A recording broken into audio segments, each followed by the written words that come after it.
Drop the point. Drop the point. Drop the point.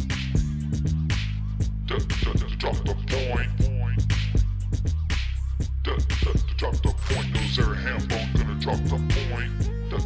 Drop the point. No zero ham bone. What is the point? Hello, world, and welcome back to another episode of Drop the Point. I am Hambone here with No Zero. What up, No Zero? Not much, man. Drop the heroes, get with the zero.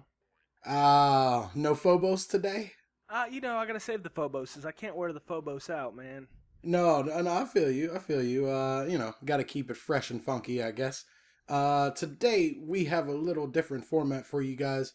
We actually tweeted out on Twitter and posted in our Patreon group me and asked you guys, what do you want to hear us talk about? What things are important to you? So we have some of those questions today. So without further ado, let's go ahead and jump right in. The first question is coming from Jandal1013, and he says, what big change or changes would you like to have in Destiny 2? And would you like our current weapons, armor, and abilities to carry over, or should it just be our base Guardian? What do you think, Zero? Well, I said on the last podcast that the weapons are definitely going to change. We're just not going to play with the same weapons throughout the whole thing. And there's no way to keep every weapon that will come out in 10 years relevant the entire 10 years. There's just no way to do it. Mm-hmm. It's already a hard game to balance in a sense of the different types of weapons and what they do and their functions and the overpowered ones versus the underpowered ones. And then you mix into that you take all the weapons and you're going to somehow keep them relevant all the way through and then still balance them. It's not possible. Yeah, for me, especially when you're talking about the weapons, I feel like having a brand new set of weapons in a new game is definitely going to give them the ability to change the meta, if you will. We can get a whole different setup here. No more last words, no more thorns. And as great as they've been and as powerful and dominating as they've been, I feel that they've run their course. I know on the podcast I was a little resistant this past week, but I'm starting to agree now that I need a fresh change, all new weapons. But I do want to keep my Guardian going. I do want that to be the staple that says to people, I've been here since Destiny 1. But my question is so I'm bringing my Guardian over from Destiny 1. Is he going to maintain that light level? Is he going to be a light level 50, for example, going into Destiny 2? Or are we just talking about aesthetics where he looks like he did in Destiny 1? Yeah, see, that's the hard part. That I'm really curious to see where they go with Destiny 2, because I think we'll be keeping our Guardians. I don't think you're going to see a big change from Hunter, Warlock, and Titan. So I'm not sure how they're going to take, level 50s or whatever we are at the point of Destiny 2, and then Right. How do you bring that into Destiny 2? I can't imagine them resetting, because it's like if everybody has to start from level 1 again, that's going to be a tough pill to swallow. Right. So I'm just not sure how they'll do that. But one thing I think they need to do is really look into the transmog thing. They kind of tried to do it with ascending armor so you could actually make VOG relevant gear and stuff like that. But what they need to do is they need to implement a system where once I've obtained certain pieces of armor, I can go to like a crafts person or some kind of armor smith, like a gunsmith guy, where I can take sets that I found and change my armor that I'm currently wearing to look like that other armor. So that way you can get that spice. You can get that I look different. And then as time goes by, it won't matter. So, it's not worth trying to keep making Vault of Glass gear upgrade over and over and over again to Destiny 2, 3, 4, whatever. Like, just make it to where someone will see it and they'll be like, that's Vault of Glass gear. That guy got that Vault of Glass gear, and now he can transmog it. And then it'll be sweet to see, like, some of the combinations people come up with, mixing, like, Crota, Vault of Glass, the Taken King raid, mixing those different armor types to look really cool. They can just take the way that they look and, make something really cool looking. But yeah, as far as players catching up, man, I really am interested to see how they do this. Well, how does it work in World of Warcraft or League of Legends? How does it, if I wanted to get into the game right now, what would be the process for me to catch you? Well, World of Warcraft, I mean, you start with the base game. That's what it is. And that's probably what Destiny will have to do. Like, so if Destiny 2 comes out and you're someone that hasn't played, and all of a sudden you have the itch and you're like, okay, I'm sold. I want to play this game. You might be looking at having to start in the Destiny 1 realm and then work your way into Destiny 2, because that's what you'd have to do in other MMOs. Because World of Warcraft, whenever a new expansion comes out, they do have things that'll change, like your early levels sometimes. But, you can't just jump straight into that content without leveling, unless you're of, max level in the current expansion and go into the next expansion at, max level. Okay. But it's hard because Destiny 2 is an assumption of like a whole entire new game versus an expansion. And maybe they won't do that. Maybe they'll continue with the expansion themes, but I don't know. That's the only way I can see them doing it, is kind of saying, hey, you have to play through Destiny 1. And maybe not necessarily, oh, well, you're going to have to do Vault of Glass and all that, but they could be like, well, you got to do story so you can level up your Guardian to 30 or 40 or whatever the base high level is, Right. and then get your light level up. Mm-hmm. Well, that's interesting. What else would you like to see from Destiny 2? I know from my perspective, dedicated servers is an absolute must, because I don't care what they do on the PvE side. Based on my experience, it tells me that PvP will remain relevant even once you beat all of the story missions and all of that type of stuff. So I really feel in order for them to be taken more serious, or for the game to have that longevity, that's just a no-brainer. They have to have dedicated servers for us. But beyond that, I'm open, man. I'm open. I want more of a story. Definitely more of a story. I want more quests. I want more things to talk about, more epic things that don't just entail a raid. So that's what I'm looking for from Destiny 2. Yeah, I would like to see the sandbox opened up more to where there is, a sense of, I want to go over there and see what's over there. And, it kind of felt that way when we first opened up the box and got into Destiny. It was like, what's over there? What's over there? And then you realize that there's not a lot of off the beaten path, right? There's like these zones, and that's it. Like each map, like Venus or Mars, they have like several zones, and then you go in like a little corridor type, track to go to the next zone. But that's really it. There's not a lot to go off the beaten path and be like, what's over there? Let's try to get over there and see if we can find something. I would like to see that kind of opened up. I would like to see really just more of a sandbox, like more open world areas and spaces where you do have this sense of like you're in this overwhelmingly large area. Well, is it possible for them to do something like Grand Theft Auto, like that open? Where it's like you can just go anywhere you want, and they're just... I think it's definitely possible. I don't know that it's probable, but it's definitely possible.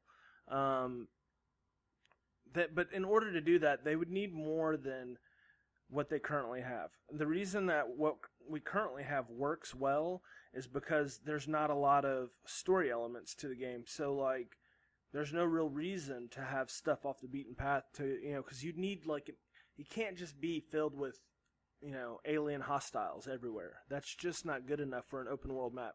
And if they did make like a Grand Theft Auto open world map, and it was just hostile aliens everywhere, that would really be a boring map to explore. Absolutely. So they need to have NPCs that have story.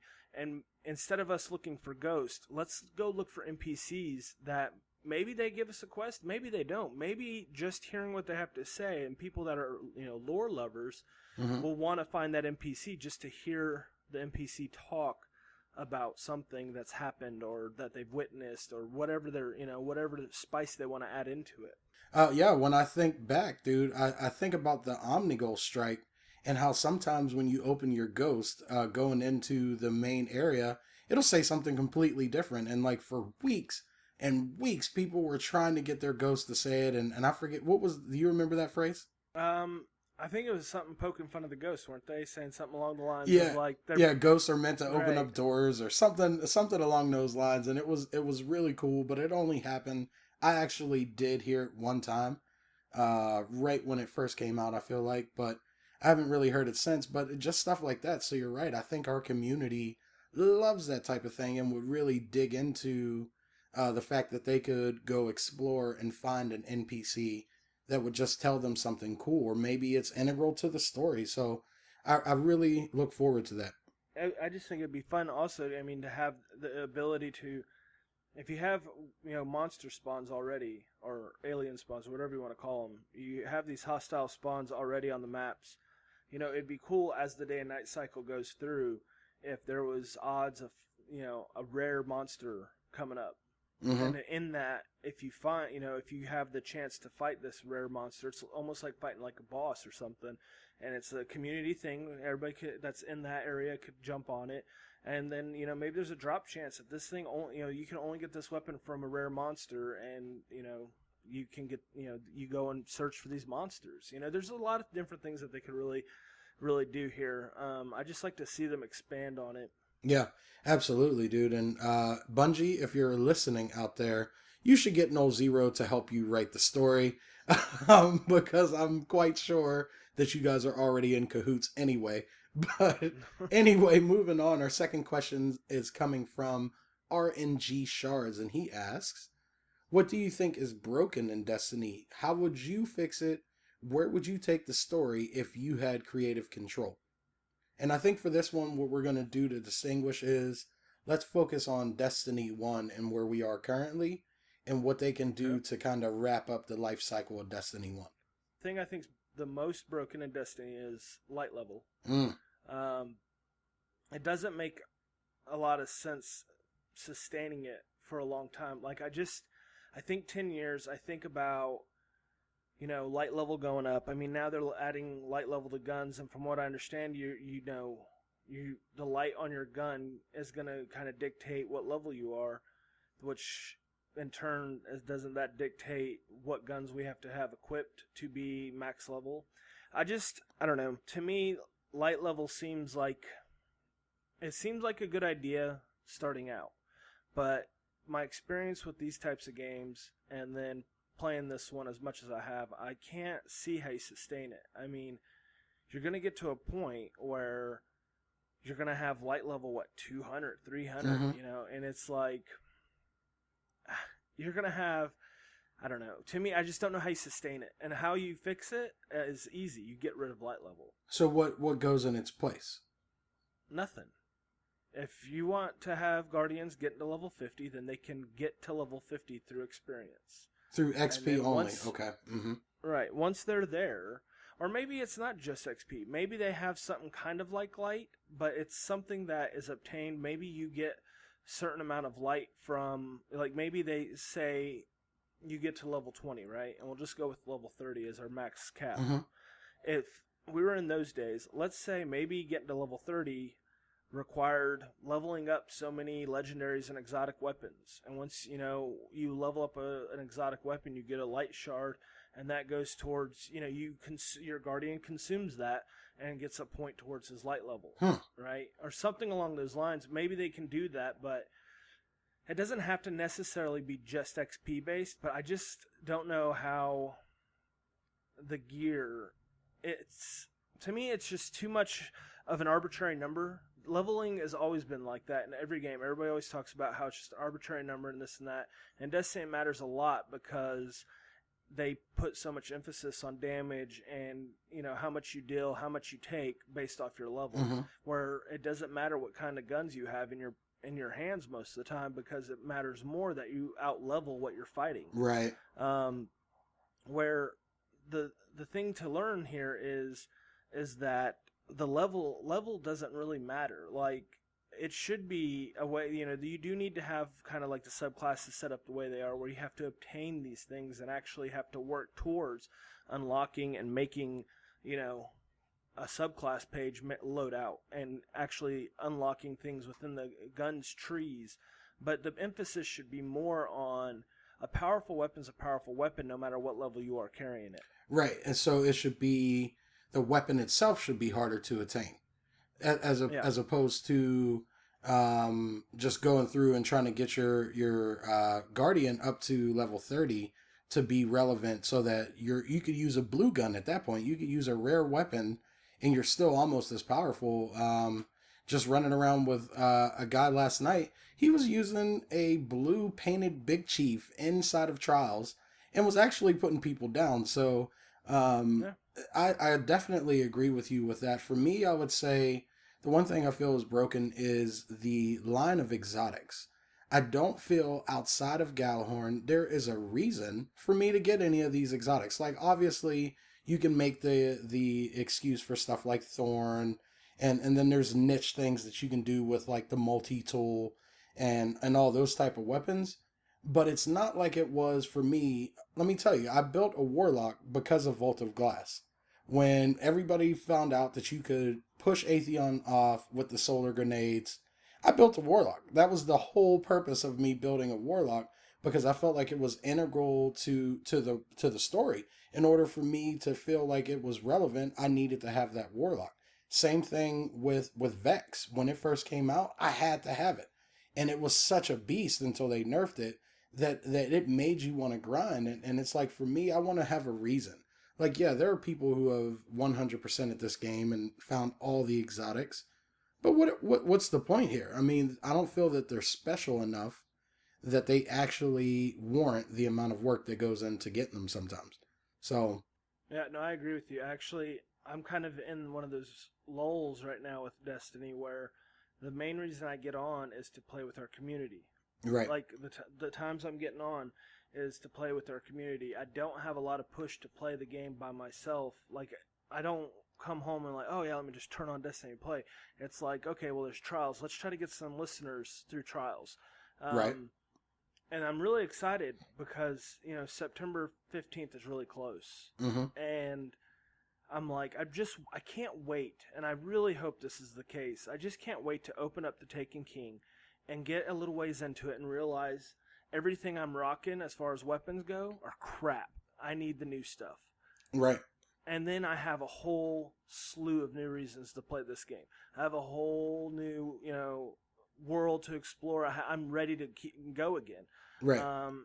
And I agree with you when you say the exotics. Like, I'd rather see less exotics that are more impactful and meaningful to earn Mm-hmm. and to have in your arsenal than any of the stuff that's come out in the expansions. The expansions, exotics are weak.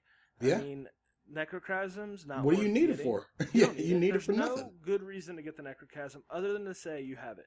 There's no good reason to get the Fourth Horseman other than to say you have it. I mean, like, we've talked about it. There are niche moments, but any of the expansion, exotic weapons, there's not a single one that I say you need this weapon. If Galahorn was an exotic from one of those expansion packs, I guarantee people would say you need to buy the expansion so you can get Galahorn. Right. But what's weird is they did achieve that with legendary stuff, because I would most certainly say you need a Black Hammer. I would absolutely say you need one. Absolutely. And that's what I mean. It's like they found a reason to make Crota relevant. That's why Crota was relevant for everything minus the exotic weapon. And they added all the extra hoops and all that stuff like that. But I'm like, all you really need from Crota are all the things you can get from normal. The Black Hammer, the Hunger of Crota, the Sword Breaker, all these things all drop from normal mode. So right. The primary is what? The Word of Crota?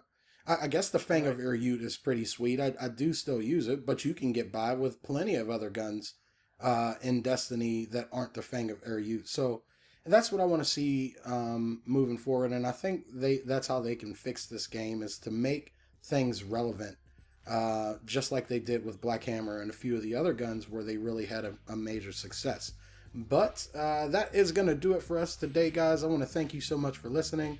Thank you to Jandal1013 and RNG Shards for those awesome topics. If you guys want to send us your topic, you can email it to us at onpoint@aimassistgaming.com, or you can shoot it to us on Twitter.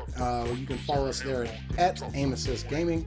And that's going to do it. I'm Hambone, he's No Zero, and we'll see you guys soon. Bye-bye. drop the point.